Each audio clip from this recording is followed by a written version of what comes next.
Hola a todos, mi nombre es Adriana Rieta, soy estudiante de octavo semestre de licenciatura en inglés en la Corporación Universitaria del Caribe, CECA. El día de hoy estaré desarrollando una serie de preguntas relacionadas con la asignatura de educación inclusiva, iniciando de la siguiente manera.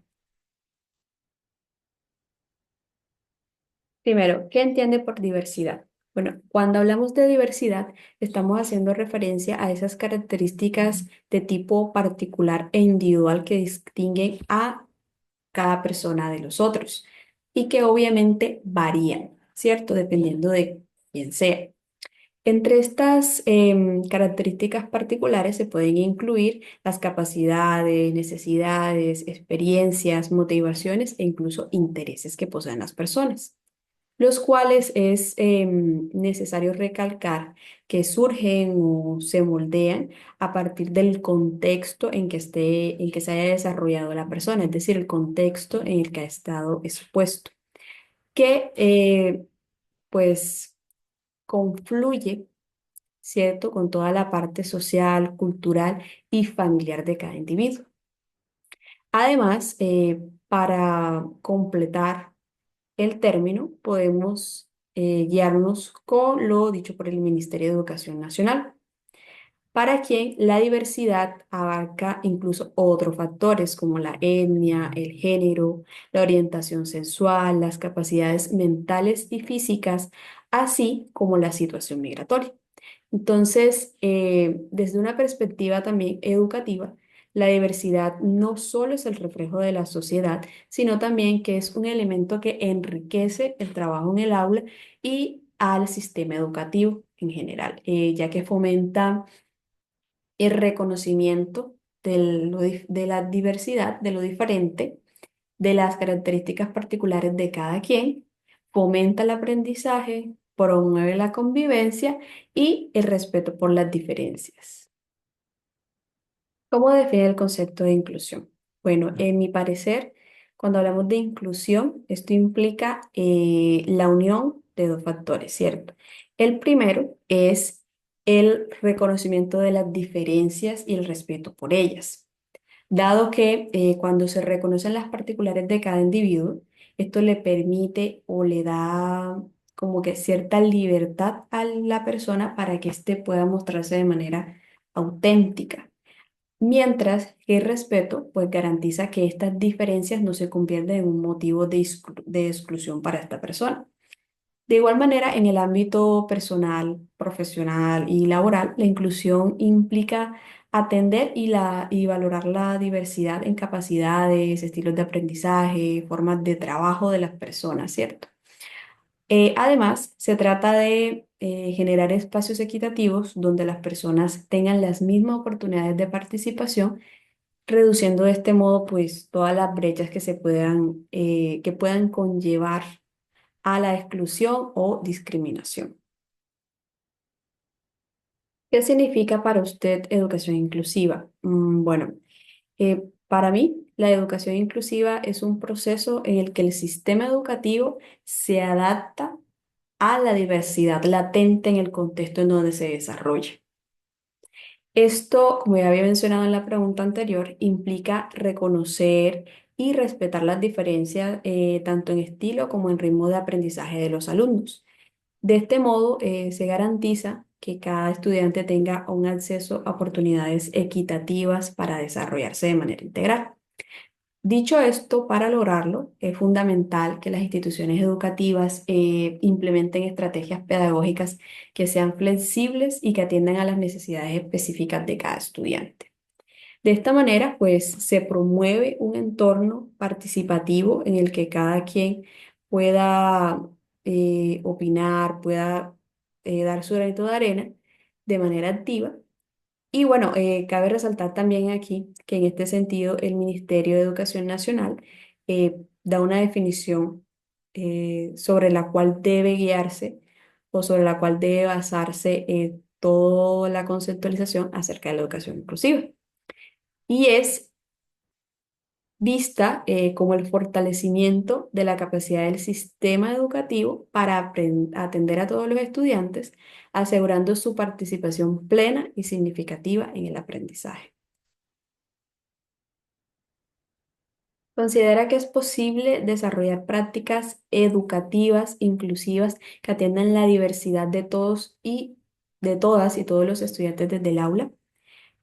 Sí, considero que es posible desarrollar este tipo de prácticas educativas inclusivas. De hecho, más que una posibilidad, es una necesidad para garantizar que la educación actual pues sea equitativa y al mismo tiempo pues tenga calidad. En ese sentido, considero que para lograrlo es fundamental la adopción de ciertos enfoques pedagógicos, estrategias, metodologías que, además de reconocer las características particulares y las necesidades educativas de cada estudiante, pues respondan a estas diferencias individuales, ¿cierto? En estilos y ritmos de aprendizaje. Una de las claves que se ven actualmente en este sentido es el uso pues de la herramienta conocida como el diseño universal para el aprendizaje, también llamada DUA, que de acuerdo a la UNICEF vendría siendo pues un marco educativo que parte del reconocimiento de que pues todos los niños, niñas, adolescentes aprenden de manera distinta y además propone diversificar las estrategias de enseñanza, los materiales de aprendizaje, las formas de participación, de manera que pues se permita o se garantice que cada estudiante tenga acceso a oportunidades y aprendizajes de carácter significativo.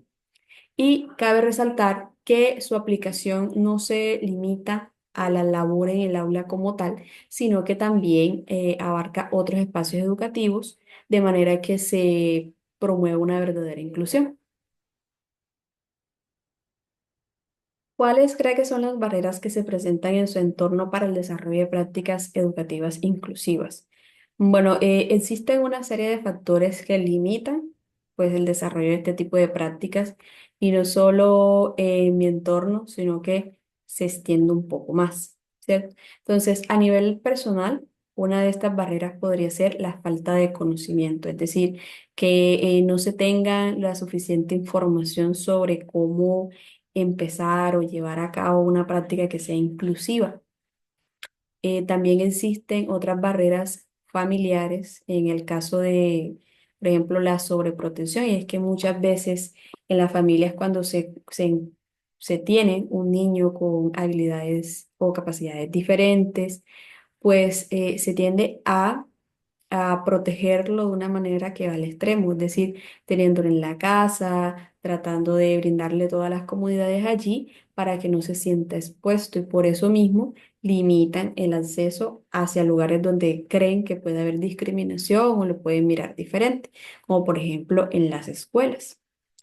También otra barrera son las bajas expectativas. Hay veces que los padres de familia pues no sienten que el proceso educativo va a llegar a un buen término o que el niño va a aprender algo o que va a haber pues alguna diferencia al mandarlo a la escuela. Y otra de las barreras es la indiferencia, o sea, no se tiene indiferencia e ignorancia, o sea, no se tiene conocimiento sobre la importancia de que los niños con capacidades diferentes o con ciertas discapacidades asistan a la escuela o simplemente, pues, no se le da la debida importancia, ya sea porque el entorno familiar no goza de esa unión o esa relación con el estudio o simplemente porque no demuestra ningún tipo de interés hacia ello. Entre las barreras institucionales tenemos, por ejemplo, la falta de recursos, y es que muchas veces en una escuela que vaya o que pretenda, ¿cierto?, adecuarse para realizar prácticas que sean realmente inclusivas, no cuenta con el dinero por parte del Estado para la adaptación de la infraestructura, para la capacitación del personal y pues, eso pues limita que se inicie o que se desarrolle bien el proceso. También en el sentido de que las políticas son insuficientes, es decir, hay políticas garantistas que pues han dado una conceptualización sobre las discapacidades, sobre la regulación en el marco del sistema educativo, pero el hecho de que existan no quiere decir que éstas tengan, no sean debidamente llevadas a cabo. Es decir, falta ese nivel de aplicabilidad. Y en cuanto a barreras comunitarias, tenemos la estigmatización. A veces quien es diferente en la misma comunidad lo aísla, o si está en un salón de clase, comienza todo ese proceso que los otros niños no se acerquen a él, o que mira, o llamar la atención al profesor, a los demás, porque está en cierto modo, en sus palabras, obstaculizando el aprendizaje de los otros niños. Y la última barrera es la resistencia al cambio, que es precisamente parte de esto, y es que no ve la necesidad o considera que obstaculiza el desarrollo de los otros niños. Y pues todo esto son barreras que deben superarse si se quiere dar un proceso de prácticas educativas inclusivas exitosas. Y son comúnmente las que se presentan en los entornos cercanos. ¿Cuáles crees que son los factores facilitadores que se presentan en su entorno para el desarrollo de prácticas educativas inclusivas? Bueno, existen una serie de factores que pueden promover la práctica de educación inclusiva.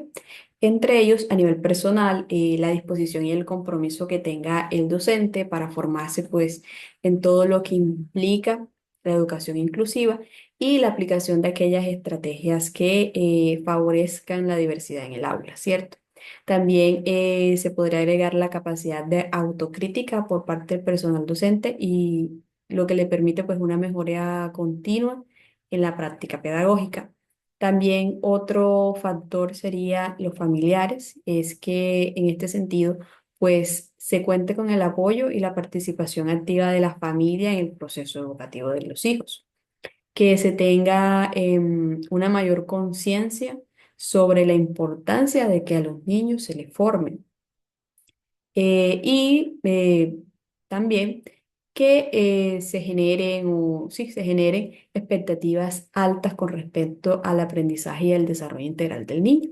De manera que esto impulse a la familia, impulse al niño a superar pues todos aquellos desafíos que se presenten. Factores institucionales. Bueno, en este sentido, sería algo muy beneficioso que existieran programas de formación y capacitación docente referidos exclusivamente a la educación inclusiva, a la formación de educación inclusiva. También que se contara pues con los recursos necesarios, como por ejemplo material didáctico accesible, tecnologías de apoyo, una infraestructura que estuviera debidamente adaptada para hacer frente a esto y que favorezca pues un entorno inclusivo. De igual modo, también pues que la implementación de las políticas garanticen tanto en el papel como en la realidad la inclusión dentro del aula. Y en cuanto a factores comunitarios, serían buenas, por ejemplo, redes de apoyo comunitario, en donde se promueva la inclusión y además el respeto por la diversidad que pueda existir o que exista en el entorno educativo en este sentido. eh, la sensibilización y la participación pues, de la comunidad en este tipo de iniciativas educativas y un lazo que se estrechen lazos o existe una colaboración entre la escuela y otras instituciones de manera que se generen entornos de aprendizaje más equitativos. En el marco de la educación inclusiva, ¿considera que es importante resignificar la práctica pedagógica? Considero que sí. O sea, cuando hablamos de resignificar la práctica pedagógica, eh, es entender que muchas veces la enseñanza tradicional pues ya no responde a la diversidad que se presenta en el aula. Y eso nos lleva a nivel docente, a nivel del sistema educativo, a reflexionar, a cuestionar y a transformar todos aquellos enfoques, metodologías y estrategias, incluso evaluativas, que hemos estado aplicando para, bueno, para garantizar un aprendizaje equitativo y que sea accesible para todos los estudiantes. En este sentido, surgen estrategias como por ejemplo el diseño universal para aprendizaje, DUA, que permite flexibilizar la enseñanza y responder a los distintos estilos y ritmos de aprendizaje que tengan los alumnos. Además, este cambio, como lo he dicho en preguntas anteriores, no es algo que solo debe darse en el aula, sino que también en la comunidad educativa, de manera que se promueva una cultura inclusiva donde se eliminen todas aquellas barreras o factores que puedan limitar el buen desarrollo, pues, de la práctica inclusiva en el aula. Por ello, es necesario que tanto la familia, las instituciones y la sociedad o comunidad en general comprendan y promuevan la inclusión y de manera que se vayan eliminando estas barreras y fomentando oportunidades para todos. Entonces, en definitiva, cuando se transforma la práctica pedagógica, se está dando un paso esencial, vital, para garantizar una educación que sea no solo justa, sino equitativa y significativa, donde se responda pues a la diversidad presente y no se vea como un limitante, sino como una oportunidad de enriquecer la práctica pedagógica. ¿Qué demandas personales y profesionales considera que requiere un docente para trabajar con flexibilidad curricular?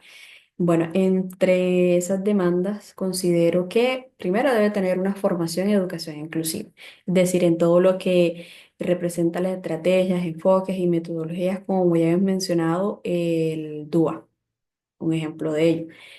También debe tener una capacidad de adaptación, que sea capaz no solo de diseñar, sino también de ajustar todos los contenidos, metodología, incluso los tiempos de aprendizaje, de acuerdo a las necesidades particulares que tenga cada estudiante. También, como lo había dicho, tenga la habilidad para diseñar y aplicar un currículo flexible que atienda a lo anterior, ¿cierto? Y que considere pues las diferentes formas en que puede evaluar al alumno de manera que se pueda determinar el progreso real que haya tenido este. Y considero primordial el trabajo en equipo. Es decir, el equipo docente y toda la parte administrativa deben trabajar de manera colaborativa, de manera que se dé un respaldo fuerte, por decirlo así, a la implementación de estrategias inclusivas y que estas pues sean realmente efectivas. Muchas gracias a todos por su atención el día de hoy.